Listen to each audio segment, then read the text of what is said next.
Wa qala an-nabiy sallallahu alaihi wasallam, bersabda Rasulullah sallallahu alaihi wasallam, "Ma min 'abdin shalla 'alayya illa kharajatis salatu musri'atan min fihi."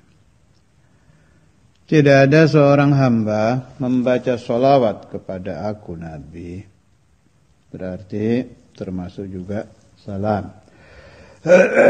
illa kecuali kharajat, keluar apa as-salatu, sholawat tadi itu musri'atan dengan cepat, min fihi, dari mulutnya. Jadi orang baca sholawat itu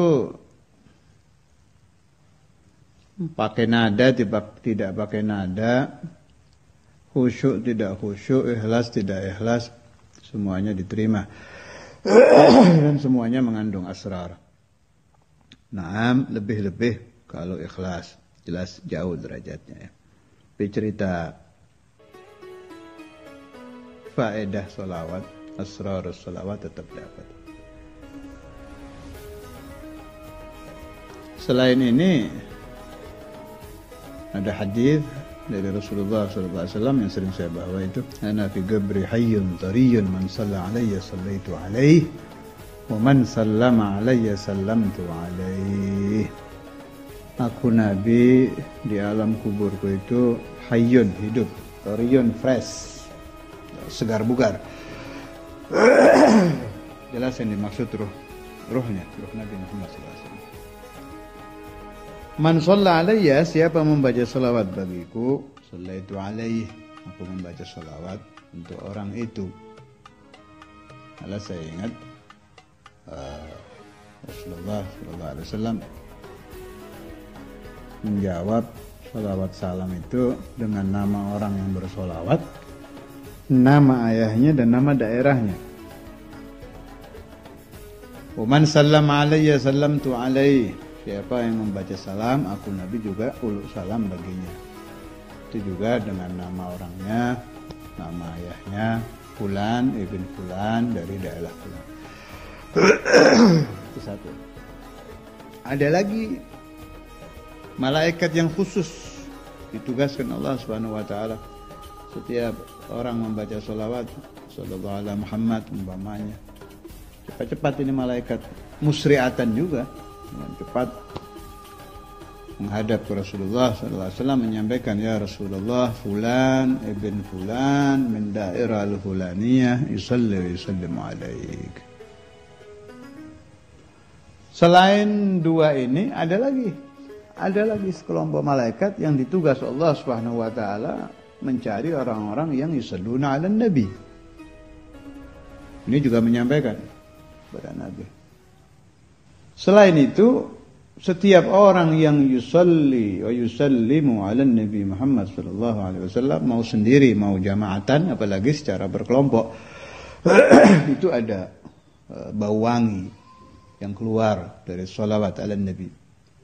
Si bau wangi ini terus naik ke langit, membumbung, menembus petala langit sampai ke alamul malakut, sampai si wangi ini dicium oleh para malaikat. Lah kelompok malaikat di alamul malakut ini bertanya-tanya, "Min aina hadzal rih?" Ini bau dari mana? Dijawab oleh sebagian malaikat yang lain, "Min majlisin sulliya fihi 'alan nabi Muhammad sallallahu alaihi wasallam." Ini sebagian, masih ada lagi asrar-asrar yang lain. Termasuk yang sekarang kita baca ini. Ini tambahan penjelasan juga. Tidak ada seorang hamba yang yusalli 'alan nabi Muhammad sallallahu alaihi wasallam kecuali dari mulut orang itu dengan sangat cepat salawat tadi keluar.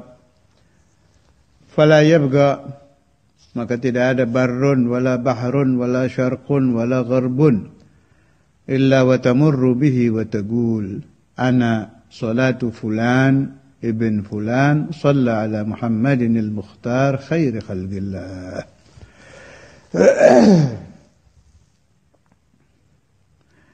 Maka tidak ada baik dataran, lautan baik di arah timur atau di arah barat, pasti dilewati oleh sholawat ini. Sambil sholawat tadi ditakdirkan Allah Subhanahu wa taala mengucapkan, saya sholawat fulan ibn fulan yang bersolawat kepada Nabi Muhammad yang dipilih Allah taala khair khalqillah, sebaik-baiknya makhluk Allah. Ini setiap satu sholawat. Berarti kalau 1000 ya 1000 kali kejadian. Apa cukup alamul malakut? Nah, ini perlu pemahaman ini. Saya dulu waktu belajar di guru-guru saya sering diberi keterangan alamul malakut itu diimani hukumnya wajib, dibayang-bayangkan nanti malah jadi keliru. Saya ulangi. Alamul malakut itu diimani hukumnya wajib, tapi jangan terlalu dibayang-bayangkan, nanti jadi khoyal. Tapi kalau sudah ada keterangan, ini tambahan dari saya, ada keterangan dari satu syekh yang imam, yang bisa diikuti, syekh yang pangkatnya sudah pangkat imam, yasihhul iktida'u bihi, bisa diikuti, boleh kita pakai. Seperti yang boleh kita nukil di sini, kalamnya Al-Habibul Allamah, ini alim juga, wali juga, siapa namanya, Alwi bin Muhammad bin Tahir Al-Haddad, yang makamnya sebelahnya Habib Abdullah bin Mahsin Bogor. Boleh itu ya waliullah, ya alamah, dan yang mengumpulkan, salah satu yang mengumpulkan pelajaran Al-Habibul Ghawth Abdullah bin Mahsin Al-Attas. Alim ini Habib Alwi bin Muhammad ini. Dan terkenal ahli urusan begini. Nah, untuk memberi contoh antara alamul malakut dengan alamul mulki. Alamul mulki itu alam kita. Ini ahli ini Habib Alwi ini. Ini juga sudah pernah saya utarakan kalam beliau ini. Ini saya dengar kalam beliau ini dari murid cucu beliau. Almarhum juga Habib Alwi ya Segah. Habib Alwi dengar dari gurunya dari Habib Alwi bin Muhammad bin Tahir. Kalamnya begini. Kullu surah haqqiyah laha surah khalqiyah. Setiap sesuatu yang hak, maksudnya dari alamul malakut, pasti ada contohnya dari ciptaan di alam kita, dari alamul mulki. Contoh kata Habib Alwi tentang pencatatan malaikat raqib atid. Kita dari dulu beriman, mayalfidhu min qaulin illa ladaihi raqibun atid, per huruf per kalimat dicatat. Tapi kadang kita berpikir bagaimana caranya. Dalam satu hari satu orang saja berapa huruf yang keluar. Nah, ternyata setelah mendekati akhir zaman, Allah Ta'ala memunculkan satu ciptaan yang disebut teknologi. Di zaman saya kecil dulu itu tape. Jadi per huruf per kalimat langsung terekam kan. Apalagi sekarang sudah ada segala macam, ada CD, ada ini. Jadi per huruf per kalimat tercatat. Bahkan kalimat yang sangat banyak, ribuan, ratusan ribu kalimat, bahkan mungkin jutaan, bisa jadi di CD kecil. Nah, ini menjadi contoh pembenar tentang catatan malaikat raqib atid.